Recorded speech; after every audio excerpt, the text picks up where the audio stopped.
소설 들려주는 여자.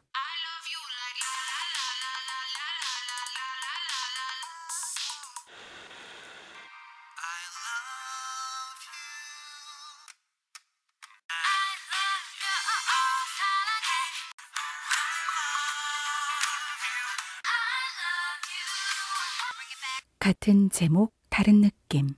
별 시리즈 첫 번째 이야기. 세 권의 다른 별. 안혜남, 현경준, 알퐁소 도대의 단편 소설 별 들려드립니다.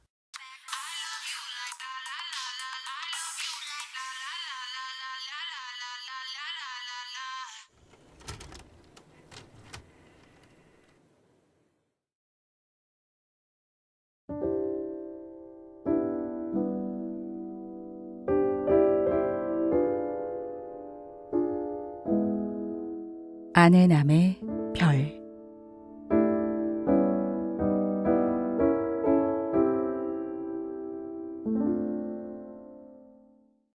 (8월 15일이) 앞서기 꼭 보름. 그러니까 7월 금음날. 꼭 7월 금음날이다.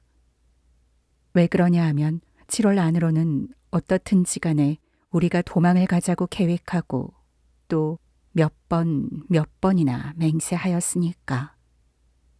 그 7월 30일 날 나는 몇 달 두고 계획하던 대로 도망을 하고 말았다. 나는 이날을 잊을 수가 없다.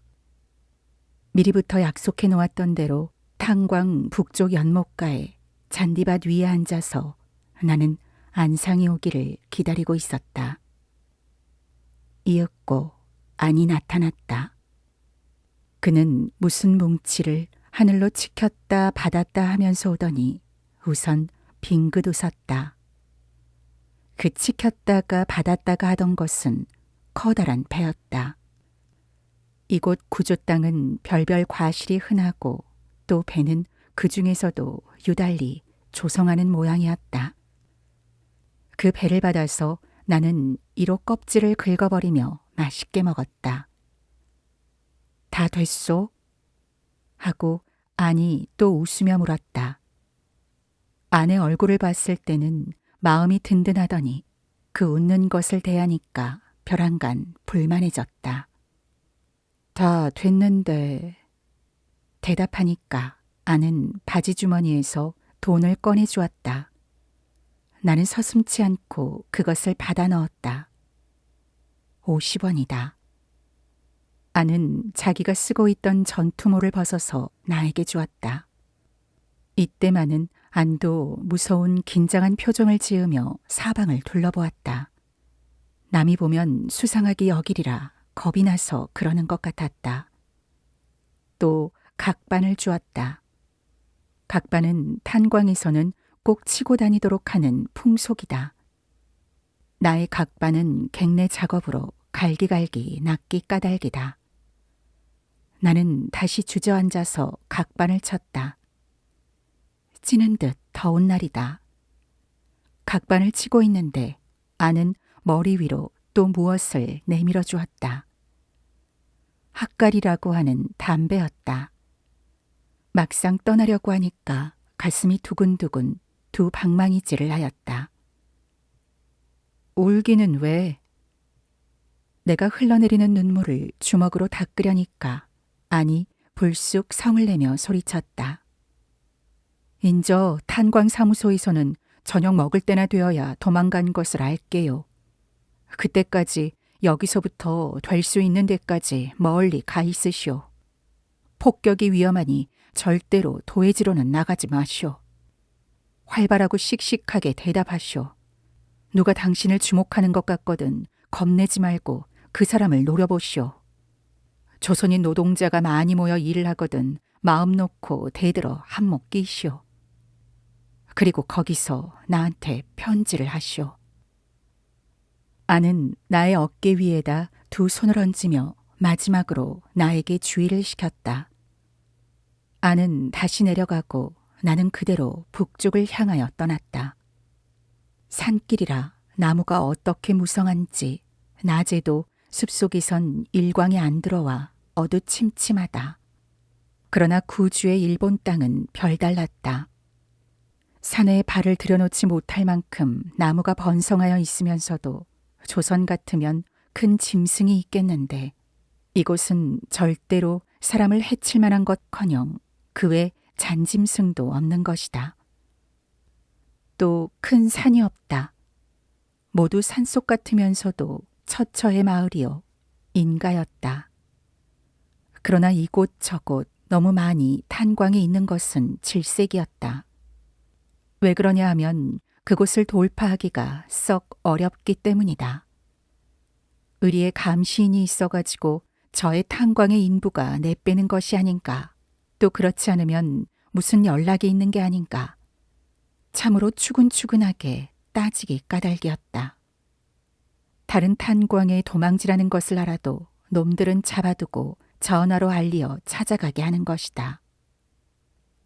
그러한 길목이 나올 때마다 나는 뒷걸음질쳐 다시 산속으로 돌았다. 땀이 비오듯 하고 나중에는 옷이 젖으며 마르며 하여 꼭 소금국에서 건져낸 것 같았다. 초조와 피로로 몹시 목이 말랐다. 숲속 한 곳에서 쉬고 있으려니까 벼랑간 사람들의 떠들썩하는 소리가 났다. 나는 즐겁을 하였다. 더군다나 그들이 나타나는 소리가 났다. 나는 즐겁을 하였다. 더군다나 그들이 나타나자 보니까 경관들이매는 나를 잡으러 온 것인가 하는 겁으로 심장이 딱 쉬는 것 같기도 했다. 고라. 소리가 났다. 아, 참으로 듣기 싫은 소리, 정 떨어지는 소리, 몸서리 치는 소리다. 나를 잡으러 온 것이 아니라 나와 같은 조선인 탄광 노동자 몇 사람을 체포해가지고 이를테면 압송하는 길인 모양이었다. 경관들과 탄광 사무소 사람들은 그것으로 해서 나를 잘 주시 안 한 것 같다. 나는 또 같은 조선인이라도 탄광의 어리배기, 같은 조선인 노동자라도 탄광 사람은 길을 못 펴 그런지 아주 어리배기다. 가 아니라 제일 왈패요. 가스러진 노가다판 일꾼이라는 것을 암시하기 위하여 아내 부탁대로 그들의 시선을 피하려 하지 않고 죽을 용기를 다하여 마주 쳐다봤었다. 그들은 그냥 그대로 나의 앞을 지나갔다. 잡혀가는 광부는 세 사람으로 모두 포승으로 손목을 묶었다. 잡혀가는 광부는 세 사람으로 모두 포승으로 손목을 묶었다. 바보들, 저렇게 조선 고위적삼을 입었으니 무슨 노가다가 고위적삼을 입고 다닌담. 그들은 내가 봐도 단박 조선 사람 탄광 노동자라는 것을 알 수 있었다. 그러나 나는 놀라지 않을 수 없었다. 그들이 내 앞을 지나간 지 조금 후 산턱 너머에서 사람 치는 소리와 함께 조선 사람의 아이고 아이고 하는 비명이 들려왔기 까닭이다. 달려가 산턱 위에 올라서서 그러나 나무 그늘로 몸을 감추고 내려다보니까 한 노동자가 좁은 길목 위에 누워있고 경관과 탄광 사무원들이 함부로 그에게 발길질을 하였다. 그는 맞으면서도 길을 쓰며 일어나려 하지 않았다. 다시 달아나려다가 붙잡힌 것이든지 그렇지 않으면 탄광까지 다 가면 매질을 할 텐데 그것이 무서워 안 가려고 하는 것이리라. 도망갔다 잡히어가면 탄광에 가서는 여서 사람 본보기로 반은 죽도록 맞는다. 참으로 몸서리치는 암담한 일이다. 10여일을 나는 산속에서 헤매었다. 먹을 것이 제일 문제였다. 마지막 밥덩이를 먹던 기억이 나의 머릿속에 오래 남아있어 잊혀지지 않았다. 아니 준비해준 누룽지 마른 것도 다 먹었다. 그 누룽지 말린 것도 마지막 먹던 생각이 언제든지 새롭다. 자기는 산이라도 인가 근처에 방공호 안으로 들어가 잤다. 아주 십상이었다.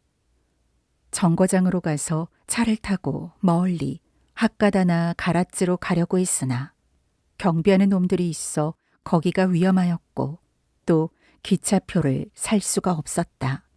거리에서 김지나 닭게노꼬를 사 먹고는 다시 산으로 방공호 구란을 찾아오고 하였다. 나중에 알고 보니 개미 쳇바퀴 도는 셈이었다. 뒷걸음질을 치고 돌고 산속으로 헤매느라고 내가 도망해온 다스가와 탄광에서 불과 40리를 더 나가지 못하고 있는 것을 알았다. 돈이 다 떨어지고 배가 고프며 밤에는 기침이 심하게 되었을 때 나는 무엇하려 도망을 했나 후회했다. 떠나올 때도 조선 못 나갈 것은 알고 온 일. 잘 먹고 몸이나 보존하자는 것이었는데 줄이고 병까지 드니 딱한 일이었다. 그러나 내가 또 탄광에 그저 있었다면 굴 속에서 석탄을 캐다가 돌덩이에 치여 죽었을지도 모르니까 생각되어 스스로 위안을 했다. 그동안 일본 사람 농촌으로 들어가 밭일을 한 것이 꼭 사흘이다. 그동안만은 밥을 얻어먹었다. 그러나 웬 모르는 한또징이냐고 순사가 조사를 왔을 때 나는 다시 36개 주랭랑을 부르고 말았던 것이다. 그리고는 거리와 촌을 아무리 뒤져도 쌀 한 톨 구경할 수가 없었다. 조선 사람 모여 일하는 데를 찾지 못한 것이 나의 제일 불행한 일이었다. 나는 방공호 굴안에 누워서 미국 비행기가 와서 모두 때려 부셔주었으면 하고 바랐다. 나는 굴 속에 누워 상관없으니까. 아닌 게 아니라 그때는 하루에도 몇 번씩 공습 경보가 났다. 공습 경보가 나면 통행 금지했기 때문에 어디로 갈 수도 없었다. 나는 점점 기운이 약해지고 몸이 편치 않았다. 흐리멍멍해진 정신을 멀리서 들려오는 공습 경보에 귀를 기울이며 무슨 큰 변동, 세상을 뒤집어 놓은 그런 일이 생겼으면 하고 꿈꾸며 바랐다. 그러니까 8월 15일이 지난 뒤 2, 3일 있다가였다. 나는 심리 뒷걸음질을 쳐서 오우지라는 맛지로 가기로 작정했다. 거기 조선 여자 유곽이 있었는데 나는 거기로 가서 구원을 청하는 수밖에는 없었다. 거기는 금이라고 하는 아내 애인이 있다. 아는 노는 날마다 직가다비를 꺼내 신고 20리 산길을 넘어 오우지 금이를 찾아다녔던 것이다. 나는 아내 심부름으로 금이를 가끔 만났었다. 금이에게 가서 아내에게 통지하여 그와 다시 만나고 싶었던 것이다. 그때 나는 병과 주림과 피로로 다 죽게 되었었다. 물론 8월 15일의 일을 알지도 못했다. 안희준 전투모도 각반도 나는 풀러버렸다. 옷은 땀과 흙과 때로 더럽기 형용할 수 없었다. 일본엔 처처에 내가 있어 물이 흔한데 나는 얼굴과 손을 씻지도 못하고 더러운 대로 그냥 내버려 뒀다. 금이는 마음이 착한 여자다. 타국에서 만난 동포라고 해서 전에도 유별한 정리로 교제해 주었지만 내가 예상한 것 이상으로 금이는 아주 명랑하게 반갑게 대해 주었다. 여기는 탄광지대라 이런 곳도 일종의 오락기관이라고 해서 밤낮의 구별이 없는데 이날만은 조용하였다. 안상한테 기별 좀 해주세요. 요새는 안 왔습니까?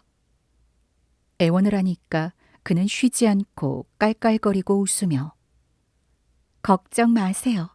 사람 보냈어요. 안상 인저 와요. 소리만 연하여 했다. 나중에는 그때 금이의 마음을 추측할 수 있었지만 그 여자는 난생 처음 무슨 좋은 일을 당한 것처럼 보였다.